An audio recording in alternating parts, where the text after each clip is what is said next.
नतीजा ये है कि बच्चे सुसाइड कर रहे हैं। तो इसी तरह महंगाई, बेरोजगारी और जो है आपको गैस सिलेंडर का क्या हाल है आप देख लीजिए, पेट्रोल डीजल का क्या हाल है आप देख लीजिए, जिसकी वजह से सारी चीज़ें महंगी हो चुकी हैं। सरकार नाम की कोई चीज़ नहीं है। यामाहा शोरूम के मैनेजर को जो ऑफिस में घुस करके किस तरह से मारा गया है, तो हालात वक्त से बदतर, कोई आदमी कहीं सुरक्षित नहीं है, अपने घर में लोग सुरक्षित नहीं है। इन्हीं सब मुद्दों को लेकर के हमारे आप कह रहे हैं कि अपराधी बेलगाम हो चुके हैं। सम्राट चौधरी कह रहे हैं अपराधी को मिट्टी में दफन कर दें। तो भाई दफन कर कहाँ रहे हैं, मिट्टी में तो अपराधी दफन कर रहा है बिहार की जनता को। नमस्कार, आप देख रहे हैं न्यूज कनेक्शन। मैं हूँ आपके साथ।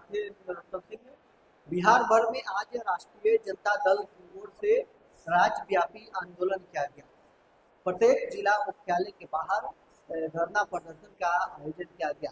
इसी कड़ी में वैशाली जिला में आरजेडी के एमएलसी कारी जो है बतौर प्रभारी, उन्होंने आज धरना प्रदर्शन में शामिल हुआ।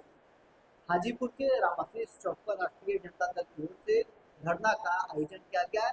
इस दौरान बतौर जिला प्रभारी आरजेडी एमएलसी कारी सोहेब ने धरना कार्यक्रम में शिरकत किया। इस दौरान उन्होंने नीतीश कुमार, सम्राट चौधरी और देश के प्रधानमंत्री नरेंद्र मोदी पर जमकर निशाना साधा। लगातार देश भर में बढ़ रही महंगाई, बेरोजगारी पर केंद्र और बिहार सरकार को घेरा है। क्या कुछ आरजेडी एमएलसी कारी सोहेब का कहना है, छोड़ देते हैं आपको इस वीडियो के साथ।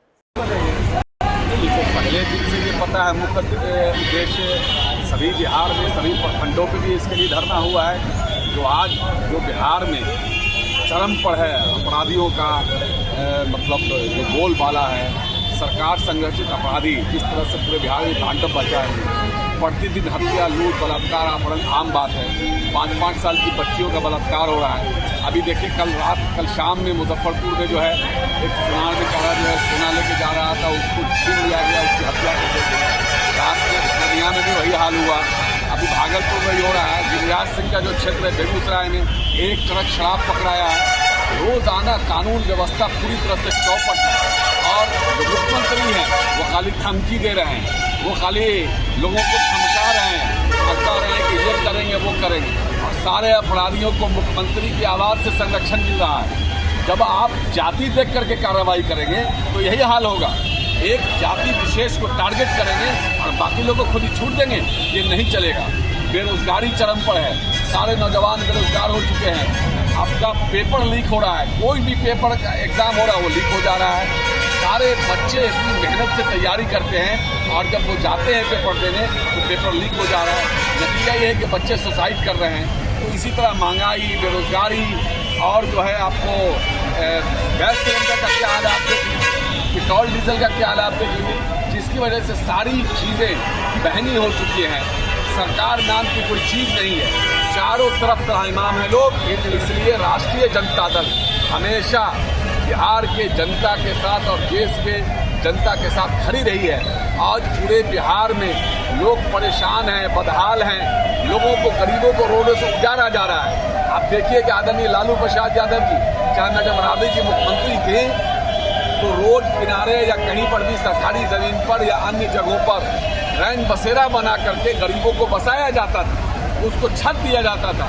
लेकिन ये जो सम्राट की जो सरकार बनी है, ये पूरे चारों तरफ जो हमारे गरीब जिनको लालू जी ने बसाया था, उस सबको उजाड़ने का काम किया जा रहा है। कौन लोग हैं उसमें? सब हमारा दलित भाई है, अत्यंत पिछड़ा समाज का लोग है। जो मछली मारने वाला जो बांध पर बसता है उसको उजाड़ा जा रहा है। बाजार में हमारे वैश्य समाज हैं, उनको उजाड़ा जा रहा है। इन चारों तरफ हमारे जितने भी कारोबारी लोग हैं, व्यवसायी लोग हैं, वो पूरी तरह से डरे हुए हैं। व्यवसायी कहीं भी सुरक्षित नहीं है। चारों तरफ त्राहिमाम मचा हुआ है, आतंक है इस सरकार का। पुलिस को मारा जा रहा है। आप देखिए वहाँ आरा में बंधक बना लिया पुलिस को जो है बंधक बना करके मारा जा रहा है, धमकी। जब पुलिस सुरक्षित नहीं है, जो सुरक्षा करने के लिए जिसको रखा गया है, जब वही सुरक्षित नहीं है, आम आदमी क्या सुरक्षित होंगे? पत्रकार भाई हमारे सुरक्षित नहीं, पत्रकारों को मारा जा रहा है। न पत्रकार सुरक्षित है, न पुलिस सुरक्षित है। अब बताइए, एक वीडियो से हमारी बात हो रही थी, वो कह रहा था कि सर अब हम लोग क्या करें, चैम्बर में घुस के मार जा रहा है। चैम्बर में घुस के गोली मारी जा रही है ईओ को, चाहे अन्य पदाधिकारियों को। तो जब सुरक्षित नहीं है, अब जाके देखिए दरभंगा में यामाहा शोरूम के मैनेजर को जो ऑफिस में घुस करके किस तरह से मारा गया है, तो हालात बद से बदतर, कोई आदमी कहीं सुरक्षित नहीं है, अपने घर में लोग सुरक्षित नहीं है। इन्हीं सब मुद्दों को लेकर के हमारे आप कह रहे हैं कि अपराधी बेलगाम हो चुके हैं। सम्राट चौधरी कह रहे हैं अपराधी को मिट्टी में दफन कर दें। तो भाई दफन कर कहाँ रहे हैं?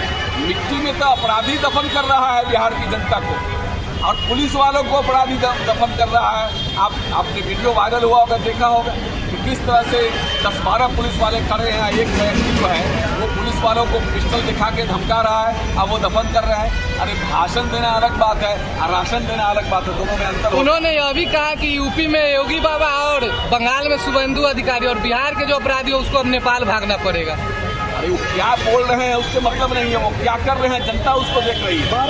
कहीं कोई सुरक्षित है? आप पत्रकार भाई सुरक्षित हैं? वो बोल रहा, आप उनसे ये सवाल क्यों नहीं करते हैं जाकर के? आप जो भाषण दे रहे हैं, आप भाषण दे रहे हैं तो जमीन पर कहाँ उतर रहा? अपराधी बेलगाम है पूरी तरह से। जो अपराधी को संरक्षण दे रहा हो जो सरकार, वो अपराधियों कैसे मिट्टी में दफन कर देगा? यूपी में चले जाइए, वहाँ भी अपराधियों को पूरी तरह से सरकार संरक्षित कर रही है, अपराधी वहाँ भी बेलगाम है। फर्क ये है कि जो मजलूम लोग हैं, जो बेकसूर लोग हैं, उनके घरों को बुलडोज करके और अब तानाशाही से दिखाना चाह रहे हैं। अपराधी को नहीं पकड़ रहे हैं लोग, अपराधी के खिलाफ कोई कार्रवाई नहीं हो रही। जो बेकसूर हैं उनके खिलाफ कार्रवाई, झूठी कार्रवाई करके, झूठा आरोप लगा करके जो सही में अपराधी है उनको बचाने का काम किया जा रहा है। एनडीए के लोग